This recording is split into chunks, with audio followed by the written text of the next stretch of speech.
Halo, apa kabar? Pecinta serial drama India Bepanah Cinta luar biasa.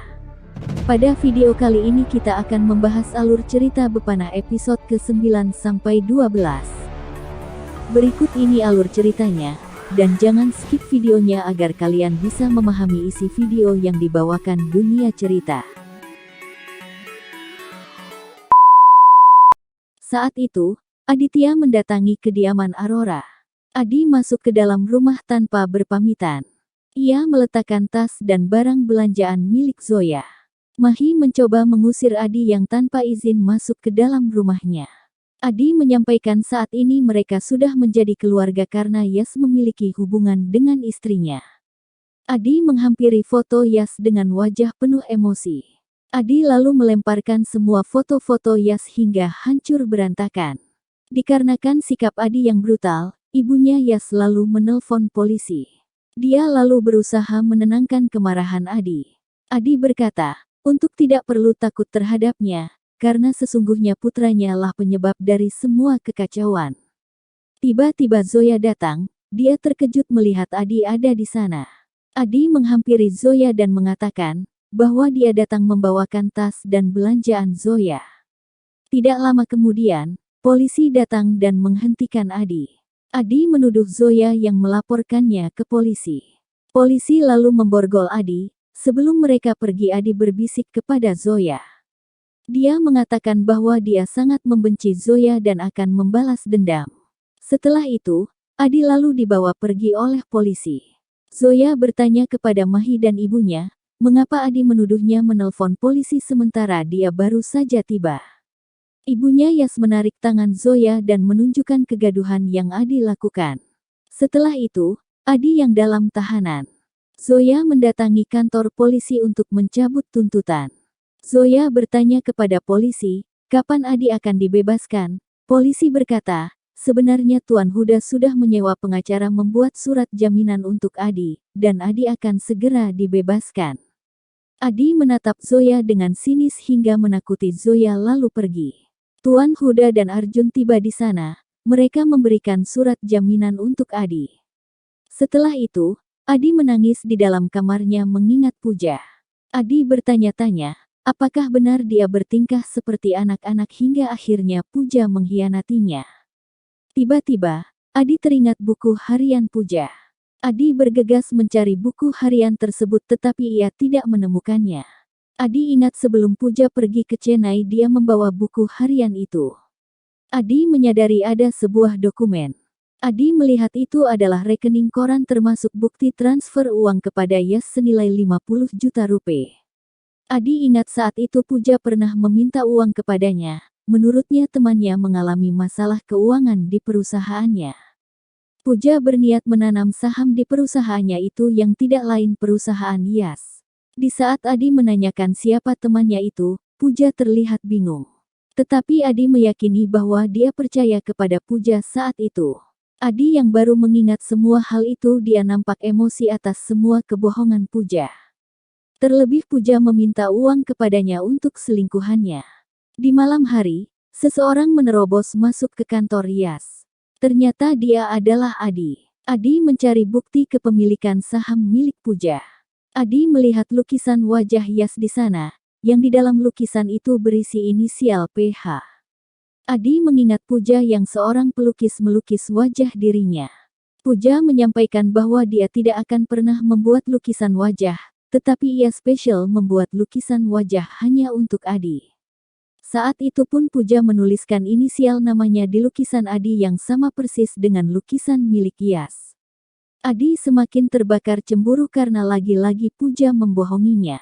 Adi lalu menghancurkan lukisan wajah Yas tersebut. Adi mengambil foto Yas dan Zoya, ia mengatakan bahwa Zoya harus menerima balasan atas perbuatan suaminya. Keesokan harinya, Zoya terbangun dari tidurnya. Zoya melihat jam dan tersadar dia terlambat di hari pertamanya bekerja di perusahaan Yas. Tiba-tiba, Zoya teringat ucapan ayahnya yang mengatakan, bahwa tidak mungkin Zoya mengurus perusahaan, karena Zoya belum pernah bekerja sebelumnya. Tetapi karena tekadnya yang bulat meneruskan mimpi Yas, Zoya akan tetap berusaha. Di sisi lain, Adi yang sedang berolahraga terus memikirkan pengkhianatan Puja. Adi tetap bertekad membalas apa yang sudah terjadi kepadanya. Di tempat lain, Zoya memberitahukan ibunya Yas mengenai hari pertamanya bekerja di perusahaan Yas. Zoya meminta restu tetapi ibunya Yas menolak. Zoya bersedih, dan Mahi datang meminta Zoya untuk segera pergi bersamanya ke kantor. Adi yang sudah bersiap pergi dengan berpakaian rapi. Ia meminta restu kepada ibu mertuanya. Ketika Adi ingin pergi, ibu Puja menghentikannya dan bertanya kemana Adi ingin pergi. Adi menyampaikan bahwa dia akan memulai sebuah pekerjaan baru, karena dia tidak ingin terus memikirkan hidupnya.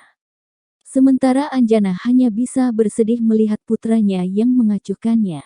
Setelah itu Adi lalu pergi. Zoya tiba di kantornya dan menaiki lift. Tiba-tiba, Adi muncul dan menghentikan lift tersebut. Zoya terkejut melihat Adi, dan Adi pun berdiri menghadap Zoya.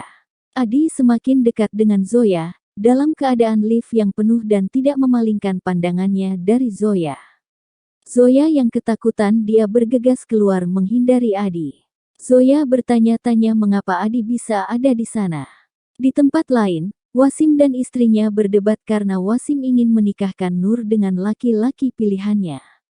Tetapi hal itu ditentang oleh istrinya. Menurutnya, Nur masih terlalu muda untuk menikah. Tetapi Wasim tetap bersikeras dia tidak ingin Nur menjadi seperti Zoya. Wasim merasa sangat kecewa karena Zoya menyakiti perasaannya 2 kali. Nur datang dan bertanya apa yang dibicarakan orang tuanya. Ibunya menjelaskan bahwa ayahnya akan menikahkan Nur. Mendengar hal itu Nur pun terkejut. Di tempat lain, Mahi dan Zoya menemui para investor dan menjelaskan apa yang terjadi kepada Yas. Para investor murka, mereka meminta uang mereka segera dikembalikan. Situasi di sana pun sulit dikendalikan. Zoya lalu mencoba menenangkan mereka dan memperkenalkan dirinya kepada para investor. Zoya menyampaikan bahwa dia adalah istrinya Yas yang akan menggantikan Yas. Zoya menceritakan bahwa dia dan Yas adalah pasangan yang bahagia. Tiba-tiba seseorang bertanya, jika memang mereka bahagia mengapa Yas mengkhianatinya. Tetapi Zoya tidak menanggapi pertanyaan tersebut. Zoya menceritakan bahwa mereka menikah dengan ritual yang sederhana. Dari situlah Yas memiliki impian membangun sebuah perusahaan jasa event atau wedding organizer. Zoya meminta kesempatan kepada mereka untuk kembali membangun perusahaan, ia pun berjanji akan mengembalikan uang mereka. Tiba-tiba, Adi muncul dan mengatakan bahwa dia setuju dengan Puja. Adi lalu memperkenalkan dirinya, yang mana istrinya adalah pemegang saham terbesar di perusahaan tersebut, dan ia yang akan menggantikannya. Tentu saja Zoya terkejut mendengar kebenaran tersebut dan tidak menyangkanya. Setelah itu, Adi lalu meninggalkan ruangan tersebut. Di tempat lain, Arjun datang ke Masuri. Arjun berniat mencari fakta mengenai kematian Puja. Sementara, Nur datang dengan motornya. Ia terus memikirkan mengenai perjodohan dirinya. Nur yang melamun tanpa sadar ia menabrak Arjun hingga terjatuh. Tetapi Nur malah memarahi Arjun dan mengatainya. Setelah Arjun pergi, Nur mendengar Arjun menanyakan alamat kediaman Sidik, yang tidak lain adalah rumahnya. Nur berpikir Arjun adalah laki-laki yang akan dijodohkan dengannya. Nur bergegas mengejar Arjun. Nur mencoba menunjukkan arah yang salah kepada Arjun agar Arjun tidak datang ke rumahnya. Arjun yang percaya begitu saja, setelah itu ia pergi. Nur nampak bahagia dan merasa lega karena berhasil menggagalkan perjodohannya. Di tempat lain, Adi masuk ke ruangan Yas. Adi kembali emosi ketika melihat lukisan Yas. Zoya datang melihat Adi merusak foto dan lukisan Yas. Zoya merebut lukisan itu dari tangan Adi. Ia mengatai Adi atas apa yang ia lakukan. Tetapi Adi berbalik menyerang Zoya dan meminta Zoya mendengarkannya. Adi menunjukkan beberapa dokumen kepada Zoya. Setelah membaca Zoya pun terkejut, bahwa benar saat ini Adi adalah bosnya. Adi menegaskan bahwa dia adalah bos perusahaan itu dan Zoya harus patuh dan tunduk pada perintahnya. Zoya yang merasa stres dengan sikap Adi, dia lalu pergi meninggalkan ruangan tersebut. Di sisi lain, Arjun kembali bertanya alamat kediaman Sidik kepada seseorang. Pria itu pun bersedia mengantarkan Arjun ke kediaman Sida. Sementara Nur mendapat panggilan dari ibunya dan memintanya segera pulang. Seorang karyawan memberitahu Zoya dan Mahi ada klien yang datang ingin bertemu mereka. Tetapi saat ini Adi sudah menangani mereka. Zoya dan Mahi bergegas pergi menemui mereka. Bella dan tunangannya berniat menggunakan jasa perusahaan Zoya. Tetapi Adi berhasil mengambil hati Bella hingga akhirnya ia yakin menggunakan jasa mereka. Adi memperkenalkan Zoya sebagai partnernya. Bella memuji Adi dan Zoya sebagai pasangan yang serasi. Adi membalas pujian tersebut dengan senyuman sementara Zoya merasa bingung. Di sisi lain, Nur tiba di rumahnya dan kesal melihat Arjun ada di rumahnya. Arjun menyampaikan tujuannya kepada Wasim, dia ingin menyelidiki kematian Yas dan Puja. Mendengar hal itu Wasim emosi dan mengatakan tidak bisa membantu Arjun. Arjun memohon kepada Wasim untuk membantunya, setidaknya untuk putrinya Zoya. Tetapi Wasim mengatakan bahwa dia tidak peduli akan kematian mereka. Wasim lalu meminta Arjun pergi dari rumahnya. Nur yang mendengar percakapan mereka, akhirnya dia sadar bahwa Arjun bukan orang yang akan dijodohkan dengannya. Di tempat lain, Bella dan tunangannya pergi dari kantor Zoya. Zoya mengeluh kepada Adi, karena Adi menyanggupi keinginan Bella untuk menyiapkan acara henna besok malam. Tetapi Adi tidak mau tahu akan hal itu dan meminta Zoya melakukannya. Sementara itu, polisi memberikan laporan kepada atasannya, bahwa Adi dan Zoya bergabung dalam satu perusahaan. Polisi itu pun merasa ada hal yang ganjal, maka dari itu dia meminta untuk terus menyelidiki mereka. Zoya memperkenalkan diri kepada seluruh karyawannya. Tiba-tiba Adi datang dan dia pun memperkenalkan bahwa dia adalah bos mereka saat ini. Adi mengundang mereka untuk makan siang bersamanya dan Adi mentraktir mereka. Zoya keberatan karena Adi membuang-buang waktu karena besok harus mempersiapkan acara Bella. Ternyata Adi sudah mempersiapkan 3 orang tim untuk Zoya. Adi lalu meminta karyawannya memilih berpihak kepada Zoya atau dirinya. Ternyata seluruh karyawan lebih memilih Adi karena menurut mereka Adi sangat royal. Setelah itu, Mahi menemui Adi dan mengajaknya bekerja sama menjatuhkan Zoya. Menurutnya dia bersikap baik kepada Zoya karena dia mengharapkan asuransi dari perusahaan Zoya. Mahi mengulurkan tangannya kepada Adi, dan tiba-tiba Adi menyapa Zoya. Mahi terkejut ternyata Zoya ada di sana. Mahi merasa malu karena percakapannya didengar oleh Zoya. Setelah itu, Zoya dan timnya mendatangi sebuah gedung kosong yang akan digunakan untuk acara Bella. Tetapi sayangnya di antara mereka tidak ada yang bisa memberikan konsep apa yang akan mereka gunakan.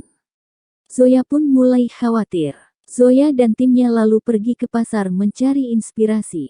Zoya mulai berbelanja beberapa kebutuhan event di sana. Adi yang sedang berjalan seorang penjual stroberi menawarinya. Adi kembali mengingat Puja yang sangat menyukai stroberi, tetapi ia tidak menyukainya. Begitu juga halnya Zoya. Dia melihat penjual es krim stroberi, dia mengingat Yas sangat menyukai segala hal yang berhubungan dengan stroberi. Tetapi Zoya alergi terhadap stroberi. Yas menggoda Zoya mengatakan, bahwa dia akan menikah lagi dengan wanita yang sama-sama menyukai stroberi. Mengingat Yas, akhirnya Zoya bersedia mencoba stroberi.